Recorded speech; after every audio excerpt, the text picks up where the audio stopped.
Hello students, welcome back to my channel English classes with Sheetal Sharma. आज की video में हम डिस्कस करने वाले हैं 12th क्लास का इंग्लिश कोर का solved sample question paper. Pre board और एनुअल एग्ज़ाम दोनों की ही तैयारी हो जाएगी, क्योंकि दोनों ही एग्ज़ाम में सेम क्वेश्चन पैटर्न को फॉलो किया जाना है। ठीक है बच्चों, तो देखो आपका पेपर होगा 80 मार्क्स का, टाइम दिया जाएगा 3 आवर्स और ये आपका क्वेश्चन पेपर 4 सेक्शंस में डिवाइडेड होगा। Reading skill, grammar, writing skill and literature.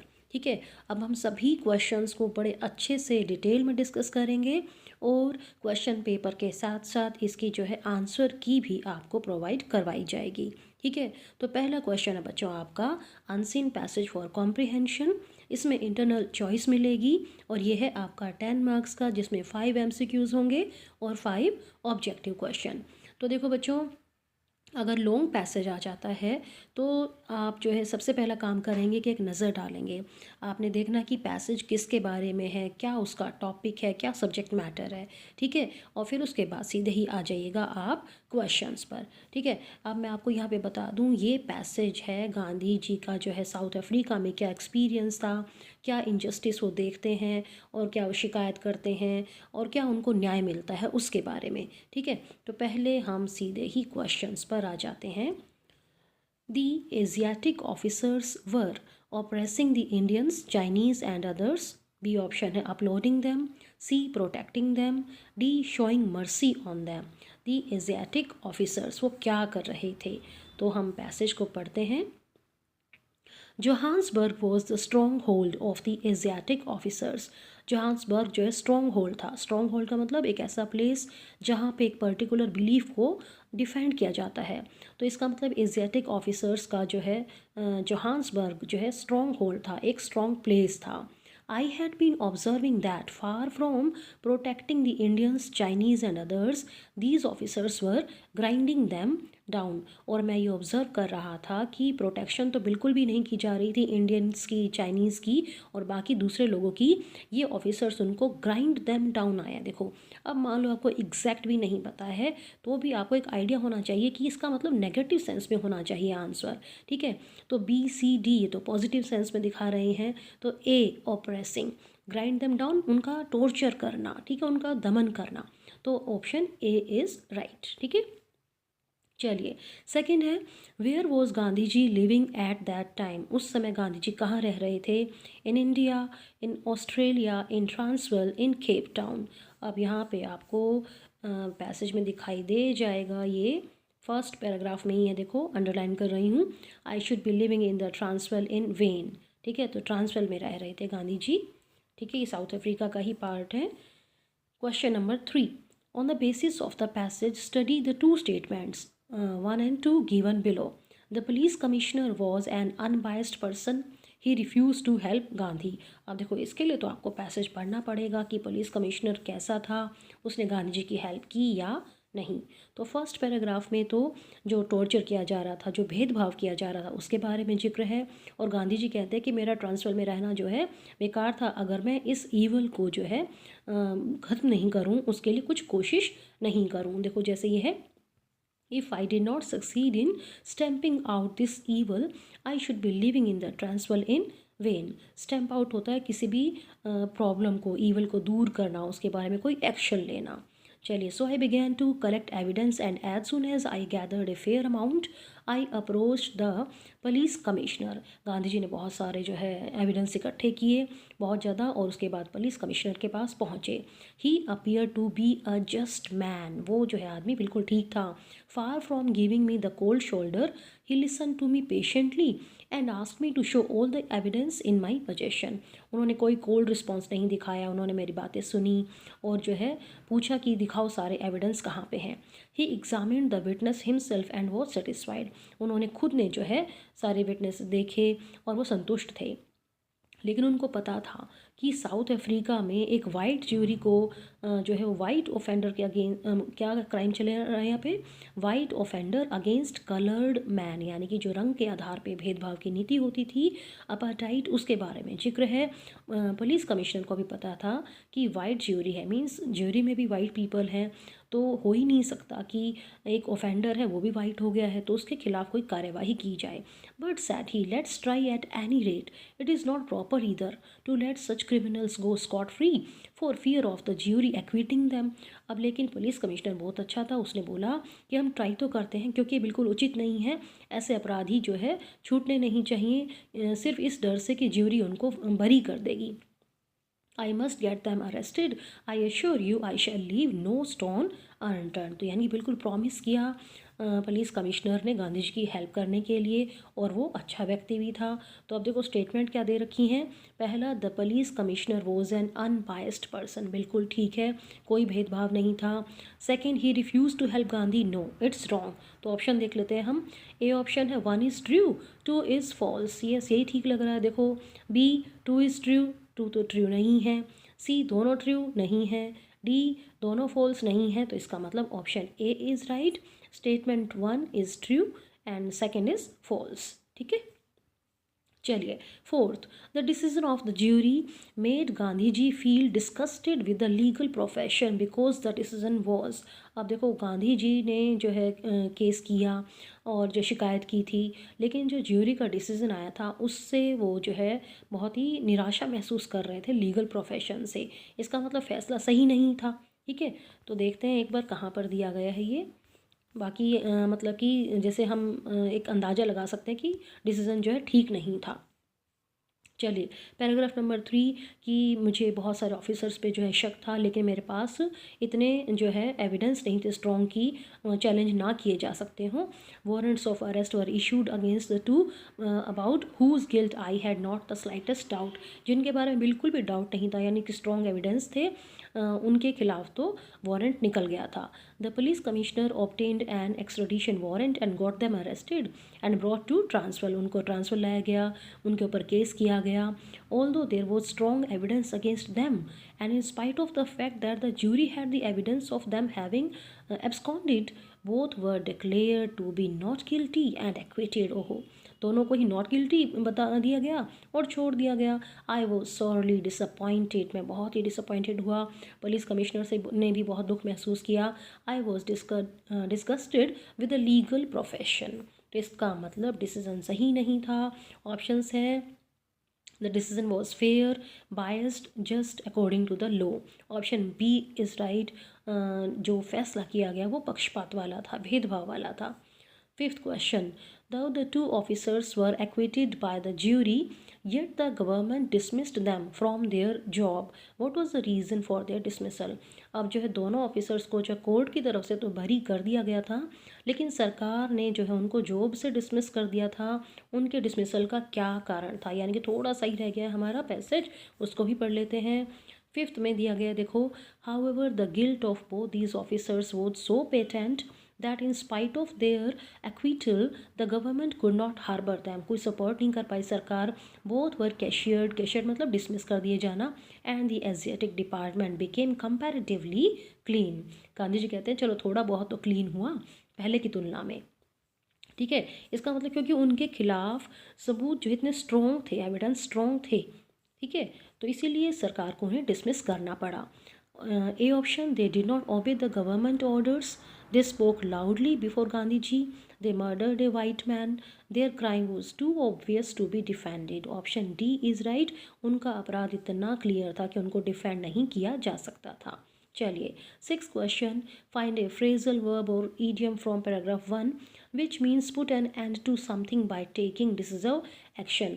हमने किया था, देखो, स्टैम्प आउट, फर्स्ट पैराग्राफ में लास्ट लाइन थी कि किसी ईवल को ख़त्म करना ही था। If I did not succeed in stamping out this evil. ठीक है, तो स्टैम्प आउट होता है कि कोई एक्शन लेके किसी बुराई को जो ख़त्म करना, किसी चीज़ को।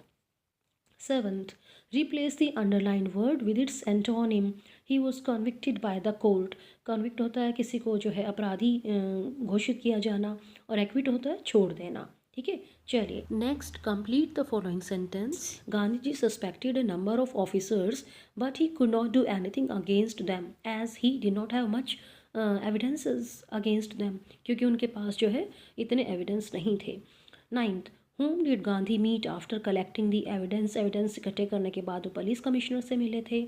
Last, according to the passage what was difficult in South Africa, South Africa में वाइट पीपल के अगेंस्ट जो है कोई केस करना, उन्हें सज़ा दिलवाना, ये डिफ़िकल्ट था। ठीक है, एक बार हमने पैसेज को पढ़ के सारे क्वेश्चंस को समझ लिया, डिस्कशन कर ली, इसके बाद जो है लास्ट में आपको सारी आंसर की भी दिखाऊंगी मैं, क्योंकि बोर्ड की साइट पर आंसर की भी दी गई है। ठीक है, मैंने आपको अभी इससे पहले वाली वीडियो में बताया था कि आप किसी भी सब्जेक्ट का मॉडल टेस्ट पेपर भी देख सकते हैं और आंसर की भी अपने मोबाइल में सेव कर सकते हैं। कैसे करनी है वो वीडियो ध्यान से देख लीजिएगा।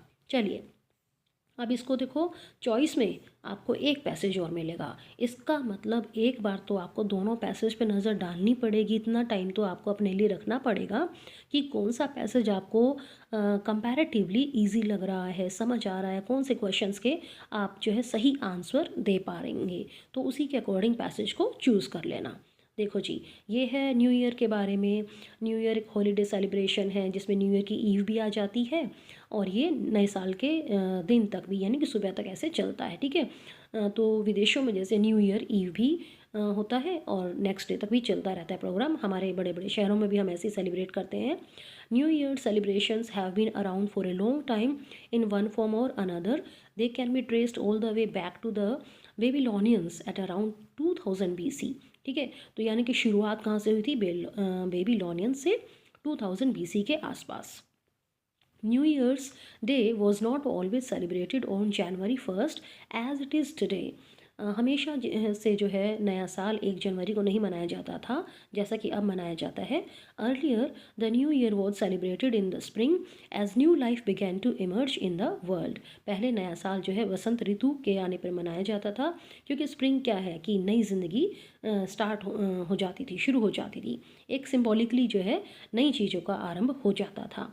सेकेंड पैराग्राफ में है कि ये ट्रेडिशन जो बहुत ही सेंसिबल है। सीजन्स के मामले को देखें तो अब रोमन्स ने जो है कैलेंडर्स के नई साल के कैलेंडर के बहुत सारे वर्जन्स दिखाए हैं उन्होंने, जिसमें उन्होंने क्या किया है, they inevitably change the first day of the year to January 1st। सबसे पहला चेंज उन्होंने क्या किया कि जो है जनवरी मंथ रखा। Their final change to the calendar was made by Julius Caesar in the year 46 BC। जो उनका फाइनल चेंज था कैलेंडर में वो किसने किया था? जूलियस सीजर ने। Caesar also adopted January 1st as the first day of the year. उसने भी जनवरी को ही जो है साल का पहला दिन माना, 1 जनवरी को। फिर Julian calendar became the basis for our current calendar.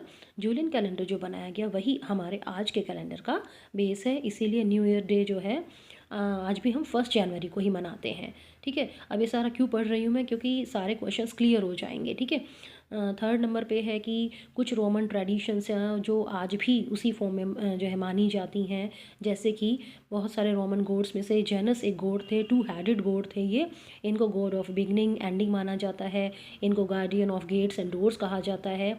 इनका एक फेस जो है आगे की तरफ, एक पीछे की तरफ देखा जाता है। इसका मतलब ये प्रतीक है, सिंबल है गुड बिगनिंग का, एंडिंग का।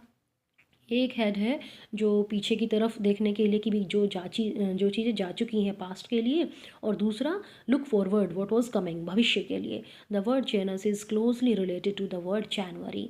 ठीक है, उसके बाद Roman considered the significance of Janus when they established their calendar and named the first month after him. Romans ने जो है जेनस गॉड को देखते हुए ही फर्स्ट मंथ जनवरी जो है ये नाम रखा था। ठीक है, और this Roman belief has continued on in tradition to this day. आज भी उसी ट्रेडिशन को माना जा रहा है। ठीक है, तो इस तरीके से हम आ जाते हैं 5th पैराग्राफ में।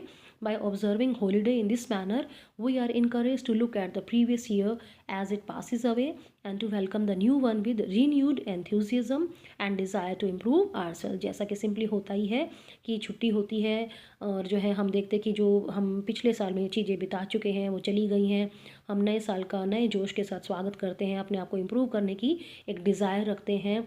और इस तरीके से नया साल जो है किस चीज़ का सिंबल है, हैप्पीनेस को एंजॉय करने का। With the old year gone and the new year just beginning, it's great time to fulfil another new year's tradition to make resolution. इस दिन जो है हम लोग नए नए रेजोल्यूशन भी लेते हैं कि हम नए साल को कैसे बिताएंगे, राइट। चलिए क्वेश्चंस पे आ जाते हैं। The final change in the Julian calendar was made by Caesar, option B is right. Starting में हमने पढ़ा था।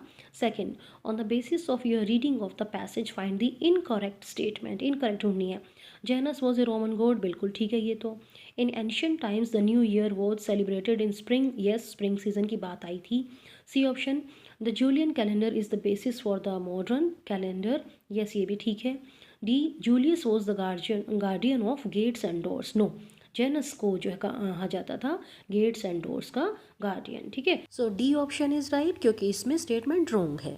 Question number 3, on the basis of the passage study the two statements 1 and 2 given below.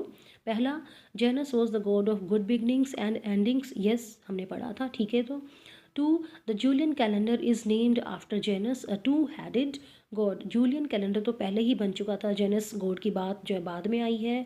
तो मेरे हिसाब से option A, statement 1 is true and 2 is false, तो option A में दिया गया है ये। So option A is right. Next, complete the following sentence by choosing the most appropriate option.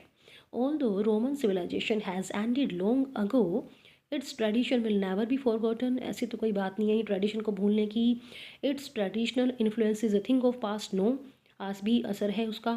Its traditions influence today's new year celebration, yes ये ठीक लग रहा है।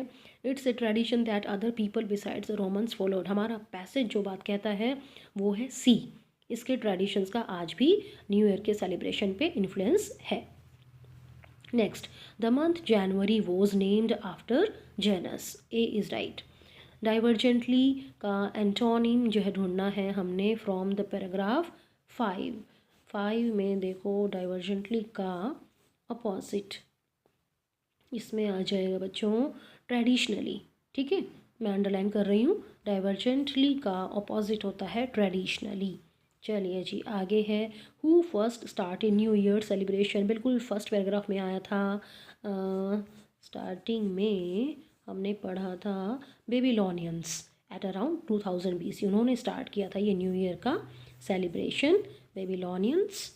नेक्स्ट है, complete the following sentence, the two heads of Janus symbolises good beginning and ending, ठीक है।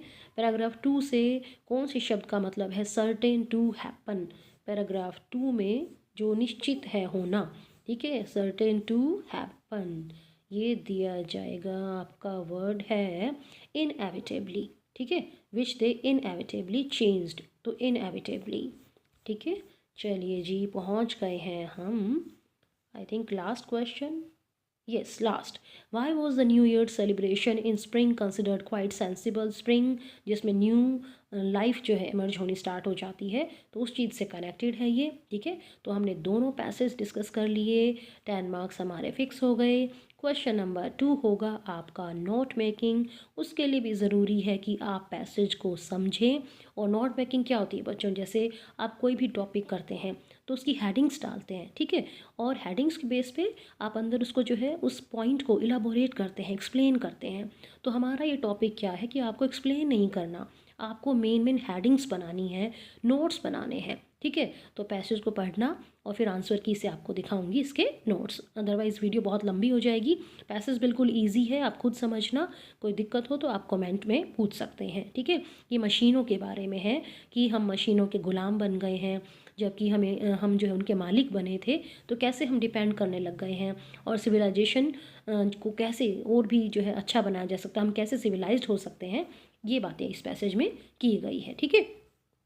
तो इस तरीके से सेक्शन A 15 मार्क्स का हो जाएगा, 2 पैसेज इंटरनल चॉइस हो जाएगी, एक पैसेज करना है कॉम्प्रिहेंशन के लिए और एक हो जाएगा नोट मेकिंग। नोट मेकिंग में आपको चॉइस नहीं मिलेगी। चलिए सेक्शन बी की तरफ बढ़ते हैं। मैंने बताया था आपको पहले भी कि जो हमारे टॉपिक्स हैं उसमें दो जो है simple fill in the blank वाले सेंटेंस आएंगे और एक क्वेश्चन आ जाएगा एमसीक्यूज। और ये ध्यान रखना है कि हमें हर सब पार्ट से 2 सेंटेंस जो है हमारे ठीक होने चाहिए, तभी वो मार्क्स जो है काउंट किए जाएंगे। चलिए पहला है when we were young we blank play in this ground. Modal है ये।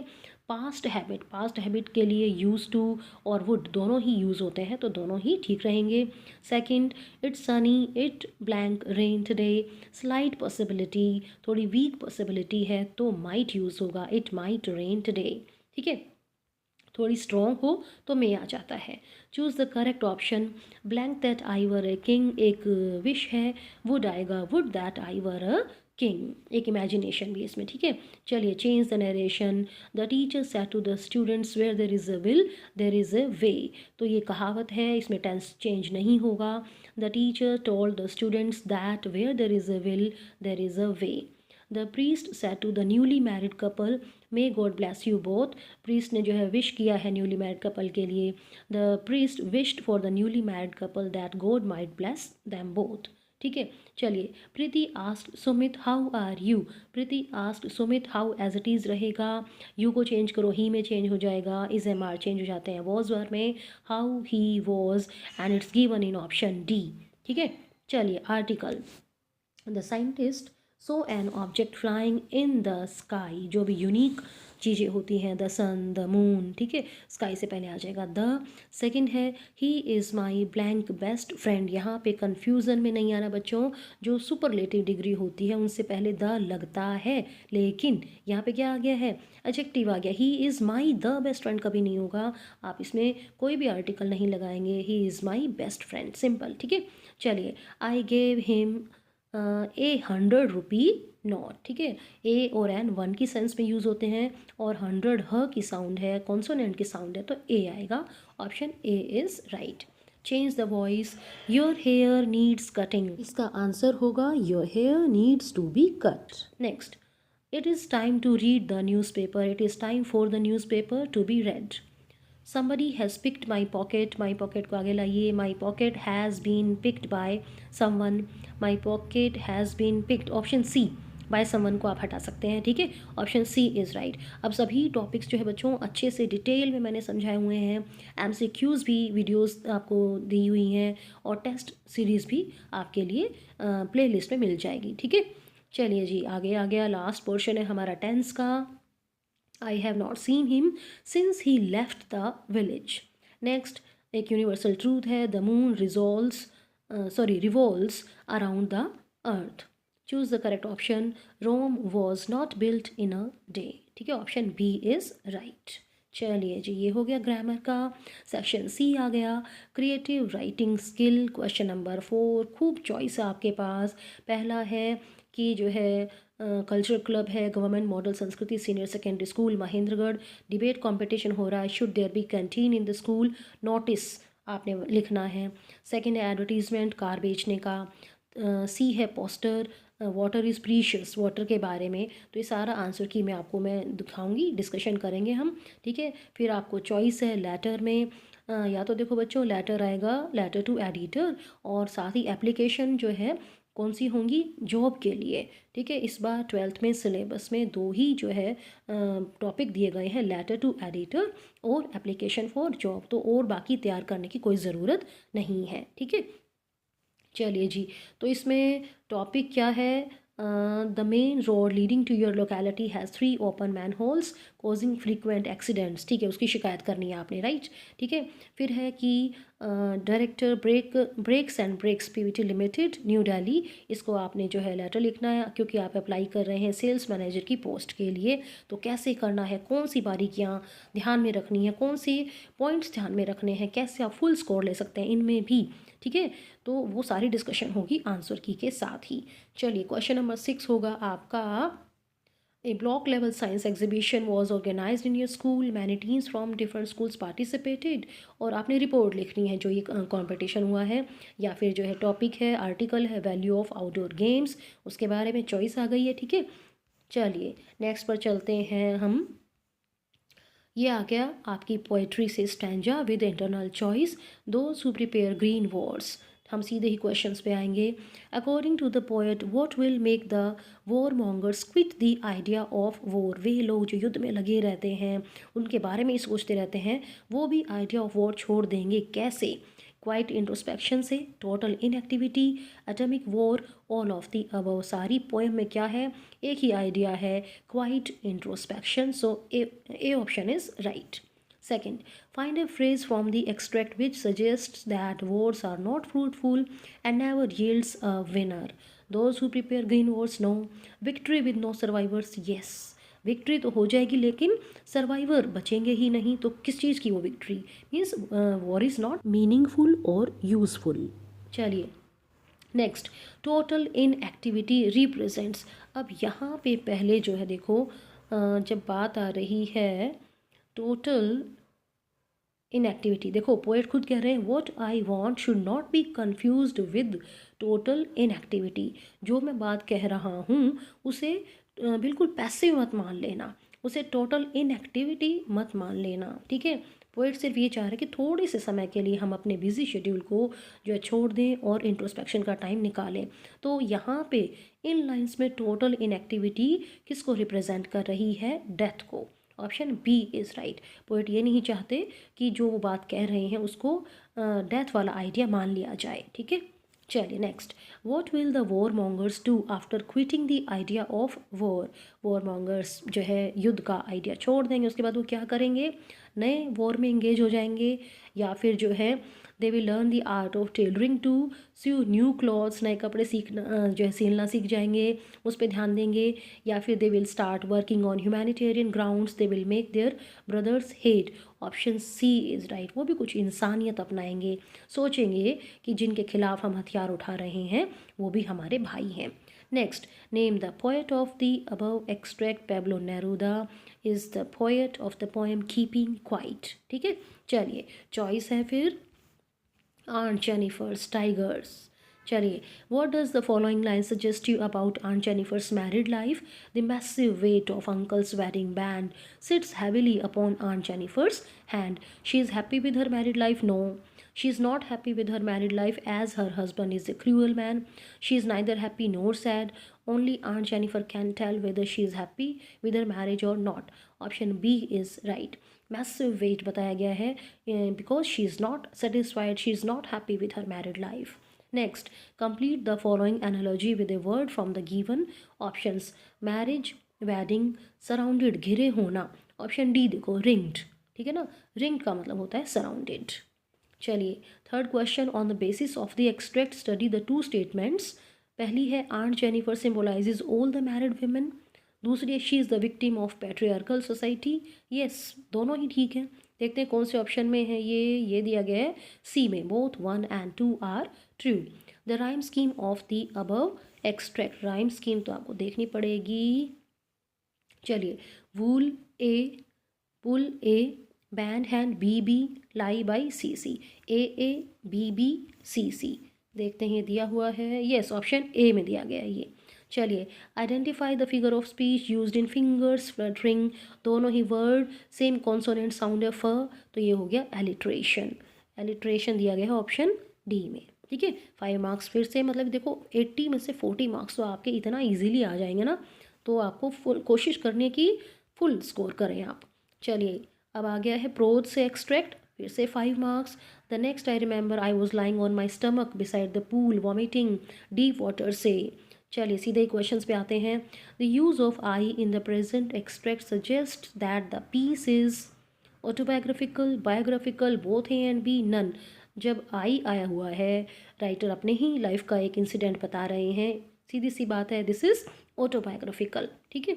चलिए, on the basis of the extract study the two statements. पहली, this incident made the writer hydrophobic, पानी से डरने लग गए writer. The boy enjoyed swimming in the pool, नहीं, स्विमिंग को इंजॉय तो किया ही नहीं राइटर ने स्टार्टिंग में, क्योंकि उनके मन में डर आ गया था। तो स्टेटमेंट 1 इज़ ट्रू होनी चाहिए एंड 2 इज़ फॉल्स होनी चाहिए, और ये दिया गया है ऑप्शन ए में। Next, the chap threw the boy into the pool to kill him, to teach him how to swim just for fun, to make him wobbly in the knees. वो तो सिंपली लड़का क्या कहता है, देखिए, the kid nearly died but all right, yes ये दिया हुआ पहले, but I was only fooling. इस सेंटेंस से हम आंसर देंगे कि वो तो सिर्फ बुद्धू बना रहा था, मजाक कर रहा था, just for fun. C option is right. I was lying on my stomach beside the pool. Which pool is being talked about here? YMCA. और ये दिया गया है ऑप्शन बी में। Next, the boy could not eat that night because of the misadventure. He was not hungry. He was afraid of his father. He was dieting. सीधी सी बात है, option A जो miss adventure हुआ था उससे writer बहुत ज़्यादा weakness महसूस कर रहे थे, डर महसूस कर रहे थे, so he was unable to eat anything. Option A is right. Internal choice दी गई है इंडिगो से।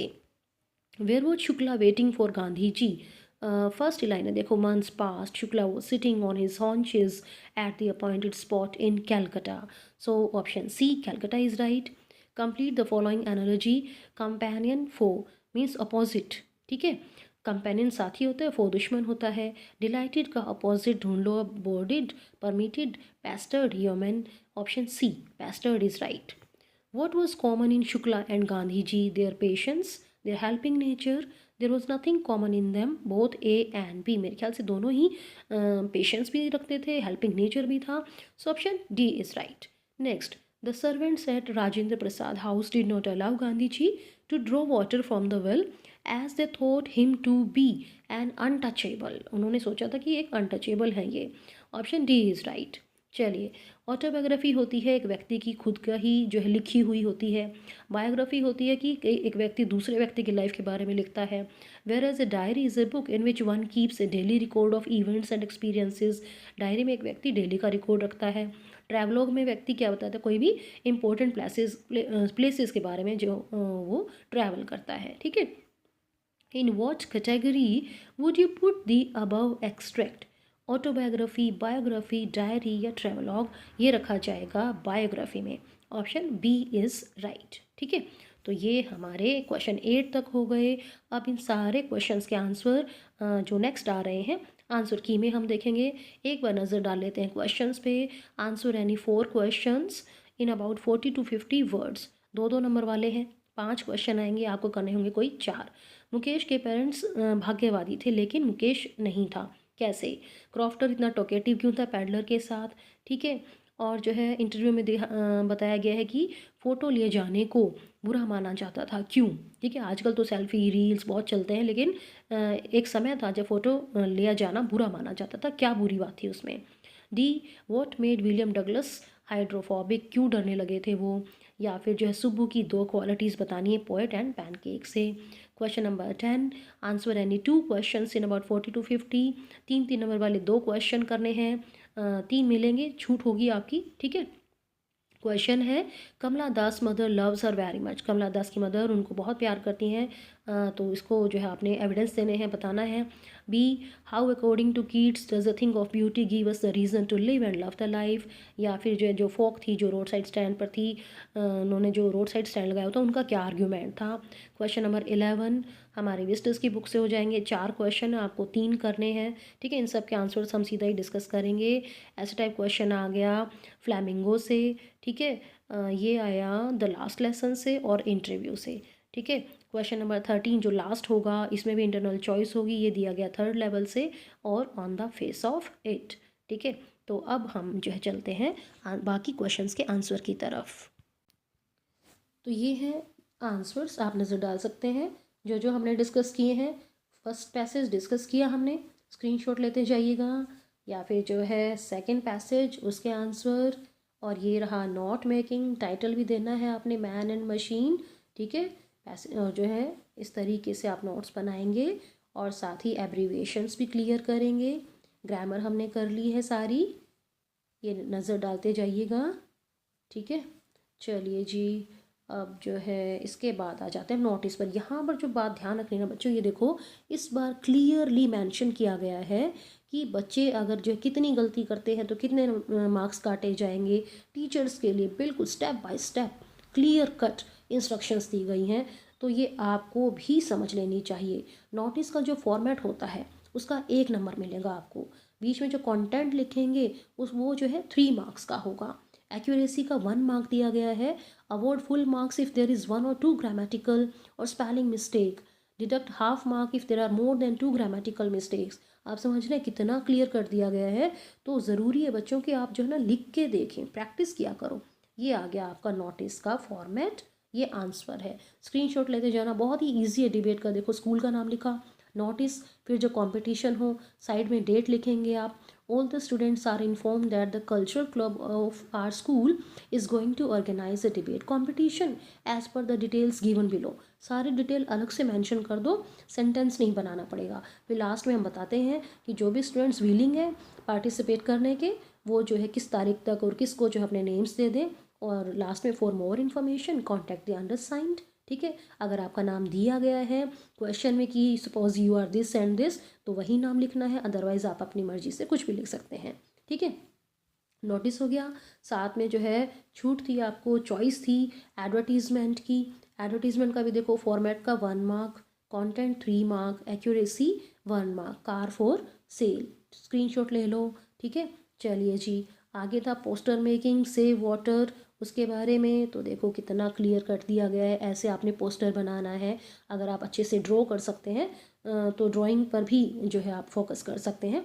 ठीक है, चलिए जी, नेक्स्ट था लेटर या फिर जो है साथ में एप्लीकेशन फॉर जॉब। इसमें भी देखो जो आपका फॉर्मेट है उसका 1 मार्क है। सेंडर का एड्रेस होना चाहिए सबसे पहले, फिर डेट होनी चाहिए, फिर रिसीवर का एड्रेस होता है, फिर सब्जेक्ट एंड सैल्यूटेशन होती है, और जो है बीच में बॉडी ऑफ द लेटर होता है, फिर कॉम्प्लीमेंट्री क्लोजिंग होती है। कंटेंट के 2 मार्क्स हैं। ठीक है, एक्यूरेसी आपकी कितनी मिस्टेक करते हैं उसके हिसाब से दिया गया है। और यहाँ पे आप ये आंसर देख सकते हैं। सेंडर का एड्रेस, फिर डेट, फिर रिसीवर कौन है, एडिटर को लिख रहे हैं ना हम, द एडिटर, द ट्रिब्यून। ठीक है, फिर सब्जेक्ट डाला, फिर सैल्यूटेशन में आपने सर लिखा, फिर आपने बॉडी कंटेंट लिखा सारा, और लास्ट में योर्स फेथफुली। ठीक है, इसके साथ साथ जो है एप्लीकेशन थी, फिर से वही सेंडर का एड्रेस, डेट, रिसीवर का, सब्जेक्ट, सर। ठीक है, और ये आपका लास्ट में आप बायोडाटा जो है साथ में अटैच करते हैं इसमें एप्लीकेशन में, तो साथ में अटैच हो जाएगा। वो आपको अलग से लिखना भी पड़ेगा, क्या क्वालिफिकेशन है। ठीक है, सारा अपना डिटेल देंगे आप, राइट। तो ये आपको सारा जो है पता होना चाहिए। Question number 6, report format 1, content 2, expression 1 mark, वही है। Accuracy 1 mark. चलिए देखिए, ब्लॉक लेवल साइंस एग्जीबिशन हुई थी। किसने, कौन लिख रहा है रिपोर्ट को, साइड में जो है आपका प्लेस आ जाएगा, डेट आ जाएगी, क्या कंपटीशन हुआ, कहाँ पे हुआ, कितने स्टूडेंट्स ने पार्टिसिपेट किया, क्या रिजल्ट रहा, कौन चीफ गेस्ट थे। मेन बातें जो है आपने ये सारी रिपोर्ट में लिखनी होती हैं। ठीक है, चलिए जी, उसके बाद था एक आर्टिकल, चॉइस थी आर्टिकल में। ठीक है, और हमारा टॉपिक था वैल्यू ऑफ आउटडोर गेम्स। तो इस तरीके से एक पैराग्राफ राइटिंग ही होता है ये। तो चलिए आगे, हमने क्वेश्चन नंबर 7 में पोइट्री के क्वेश्चंस डिस्कस किए, फिर हमने प्रोज वाला कॉम्प्रिहेंशन डिस्कस किया था, और उसके बाद आपके सामने आ जाएंगे ये सारे क्वेश्चंस। ठीक है, मॉडल आंसर दिए हुए हैं। मुकेश के पेरेंट्स कैसे थे, मुकेश कैसा था, वो सारा क्लियर कट दिया गया है। तो ये स्क्रीनशॉट लेते जाइएगा। क्रॉफ्टर क्यों टॉकेटिव था। ठीक है, सेल्फी वाला पॉइंट आ गया है कि फ़ोटो ये था कि if one was taking photographic portrait of somebody then he was stealing that person soul, ऐसा माना जाता था। फिर है मिस एडवेंचर, कि क्यों डर रहा था, क्यों हाइड्रोफोबिक बन गया था राइटर, और उसके बाद सुब्बू की क्वालिटीज़ बतानी थी। ठीक है, फिर कमला दास की मदर उनको क्यों प्यार करती थी, ये आंसर आ गया है। और कीट्स का कि दुनिया जो है कैसे रहने लायक है, थिंक ऑफ ब्यूटी हमें क्यों रीज़न देती है ज़िंदगी को से प्यार करने का। ठीक है, अगला था हमारा फोक का जो है क्या आर्ग्यूमेंट था। ठीक है, चलिए जी, नेक्स्ट विस्टर्स की बुक से क्वेश्चंस आ गए आपके। टाइगर किंग ने जो है 100 टाइगर्स को किल करने का प्लेज लिया था, वो लिया था। चलिए जी, नेक्स्ट कोसडाओ के बारे में है, आप स्क्रीनशॉट लेते जाइएगा। ठीक है, चलिए, और जो है लास्ट में हम ऐसे टाइप क्वेश्चन पहुंच गए जो लास्ट लेसन से था, उसका स्क्रीनशॉट ले लीजिएगा। और मैंने भी फ्लेमिंगो से जो है सारी समरीज तैयार की हुई हैं, वो वीडियो भी आप देख सकते हैं। द नेम ऑफ द रोज़ क्यों जो है पॉपुलर हुआ, उसके बारे में क्वेश्चन है ये। और फिर लास्ट में क्वेश्चन नंबर 13 था कि modern world is full of fear, insecurities कैसे कह सकते हैं आप, वो सारा आ गया है। और लास्ट में डेयरी के बारे में था कि फिज़िकल पेन इतना पेनफुल नहीं होता है जितना कि एक इनसिक्योरिटी हो जाती है, एंग्जाइटी हो जाती है, अकेलेपन का दर्द होता है। तो डेयरी के बारे में हमने बताना था। ठीक है, तो इस तरीके से आप समझ जाएंगे कि आपने कौन से पॉइंट्स पर ध्यान देना है, कैसे अटैम्प्ट करना है, सारी बारीकियां मैंने आपको बता दी हैं। आई होप आपको समझ आ गया होगा कि प्री बोर्ड का पेपर कैसे आएगा, एनुअल एग्ज़ाम का क्वेश्चन पेपर कैसा होगा। तो अच्छे से तैयारी कीजिए और फ्यूचर में भी मैं आपकी बहुत सारी प्रैक्टिस करवाऊंगी, बहुत सारे सैम्पल पेपर की डिस्कशन हम मिलकर ऐसे ही करेंगे। So stay connected and thank you very much for watching this video.